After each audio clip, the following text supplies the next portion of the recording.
আপনি চাকরির ইন্টারভিউ বোর্ডে গেলেন এবং আপনার বস আপনাকে জিজ্ঞেস করলো এক্সেলে কাউন্ট এবং কাউন্ট এ এই দুটি ফর্মুলার কাজ এবং এর পার্থক্য আসলে কি। তো আপনি সিম্পলি বলে দিবেন কাউন্ট ফর্মুলা দিয়ে শুধু নিউমেরিক্যাল ভ্যালুগুলোকে কাউন্ট করা যায় এবং কাউন্ট এ এই ফর্মুলাটা দিয়ে শুধু টেক্সট ভ্যালুগুলোকে কাউন্ট করা যায়। তো এখানে এই সেলের মধ্যে দেখতে পাচ্ছেন এই যে 1 2 3 পর এই যে ভ্যালুগুলো আছে এগুলো হলো নিউমেরিক্যাল ভ্যালু এবং এই যে তিনটা আছে এগুলো হলো টেক্সট ভ্যালু। তো আমি এখানে একটা ফর্মুলা লিখবো। প্রথমে আমরা ইগল চিহ্ন দিব, এরপরে এখানে একটা ফর্মুলা লিখবো COUNT কাউন্ট লিখে ব্র্যাকেট স্টার্ট। তো এখানে দেখেন ভ্যালু হচ্ছে আমাদের এগুলো হচ্ছে আমাদের ভ্যালু।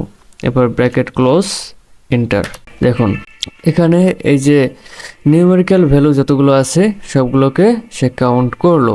তো নিচে এখানে আর একটা ফর্মুলা লিখবো যে ইগল, এরপরে ফর্মুলাটা COUNT কাউন্ট এ, এরপরে ব্র্যাকেট স্টার্ট। তো এখানে ভ্যালু হিসেবে আমরা নিব এইগুলোকে, এগুলো হচ্ছে আমাদের ভ্যালু। তারপর ব্র্যাকেট ক্লোজ, এন্টার। দেখুন এখানে নিউমেরিক্যাল এবং টেক্সট দুটো ভ্যালুকেই সে কাউন্ট করলো।